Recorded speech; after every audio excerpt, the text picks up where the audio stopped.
Welcome to New Horizon Channel. Today the Prime Minister of Palestine, Mohammed Shtayyeh, criticized the Western countries for expressing support for Israel's military actions.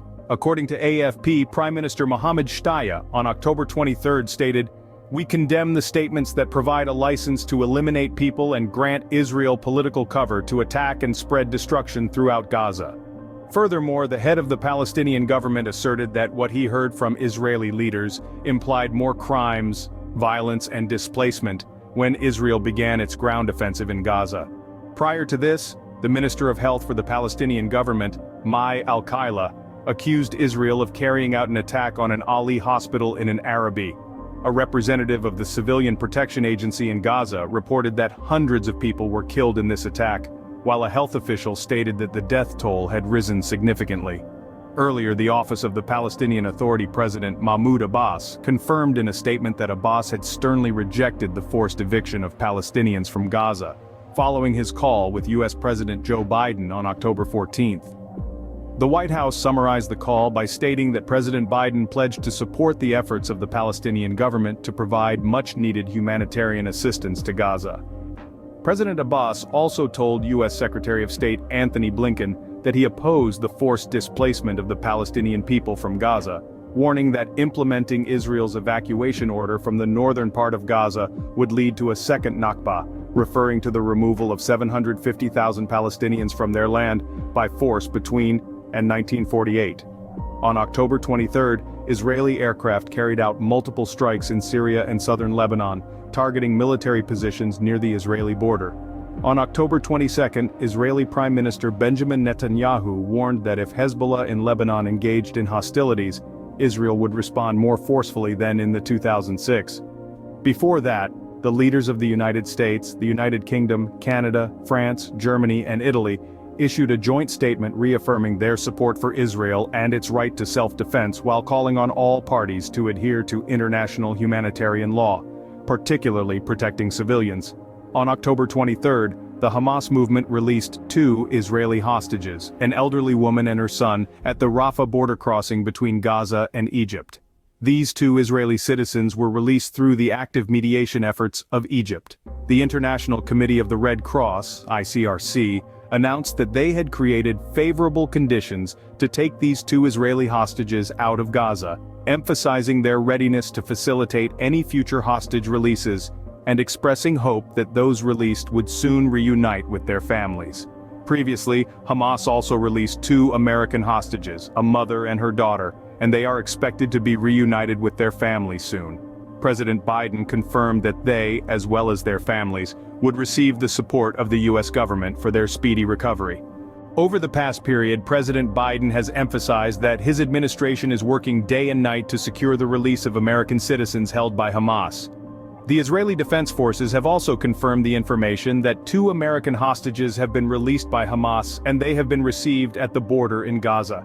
The International Committee of the Red Cross, ICRC, has assisted in transporting these individuals from Gaza to Israel. The U.S. previously acknowledged that there were still American citizens held as hostages, but the exact number was not specified. The Israeli military stated that Hamas was holding 199 hostages in Gaza, and the identities of those in captivity have been communicated to their families. Daniel Hakari, the spokesperson for the Israeli military, stated that they are making every effort to locate the whereabouts of the hostages in Gaza, and reiterated that they have no intention of conducting dangerous attacks that could harm civilians. The majority of the hostages are civilians, many of whom hold dual citizenship. There have been reports of 10 missing British citizens, one of whom is believed to have died. Additionally, around 20 American citizens are currently being held hostage in Gaza. The United States has deployed experts to collaborate with Israel on strategies to secure the release of these hostages, and has shared intelligence with Israel.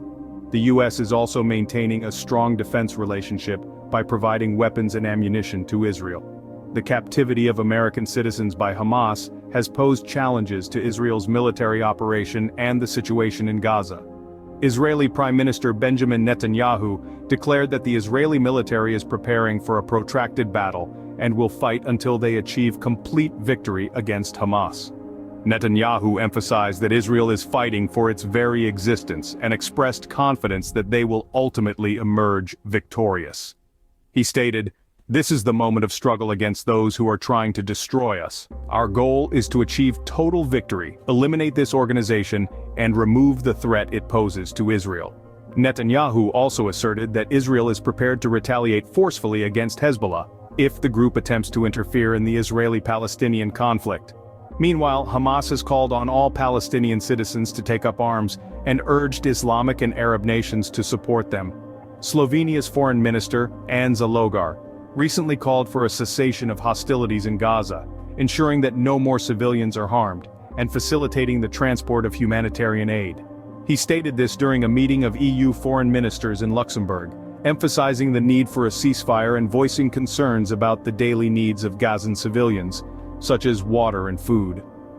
Logar stressed that actions taken by all parties should be within the framework of international humanitarian law.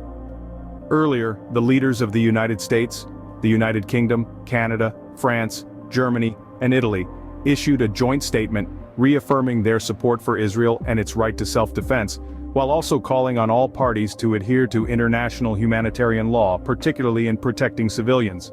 In a joint statement following a virtual meeting on the situation in Gaza, the leaders welcomed the release of the 2 American hostages by Hamas, and urged the organization to immediately release all remaining hostages. They also committed to coordinating with regional partners to ensure that the 2 million people in Gaza have sustainable and safe access to essential necessities, including food, water, healthcare, and other necessary aid. To maintain stability in the Middle East and strive for a long-term political and peaceful solution regarding the protection of citizens, the leaders also committed to closely coordinate to support their citizens in the region, especially those who wish to leave Gaza. Recently, MENA news agency from Egypt reported on October 23 that Hamas released 2 Israeli hostages, an elderly woman. These 2 individuals have been freed through the active mediation efforts of Egypt. The President of Egypt, Abd Fattah al-Sisi, and the Prime Minister of Malaysia, Ismail Sabri Yaakob, also emphasized that the current situation in Gaza demands international cooperation for a peaceful solution. They highlighted the importance of ensuring continuous and secure access to essential necessities such as food, water, and medical care for the people of Gaza.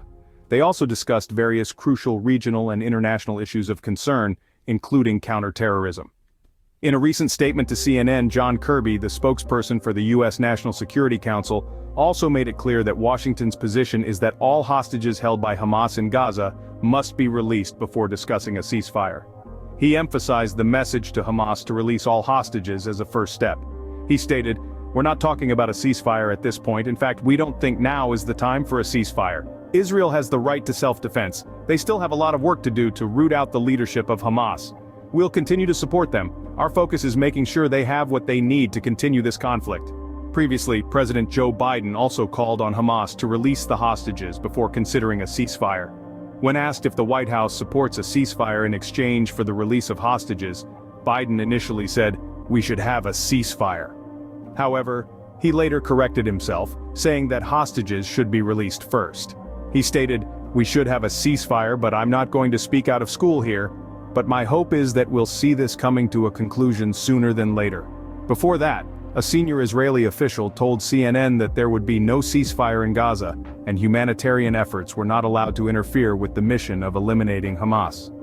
In the update announcement on October 23, Hamas claimed to have captured a total of 222 hostages in the attack on Israel on October 10, including many foreigners.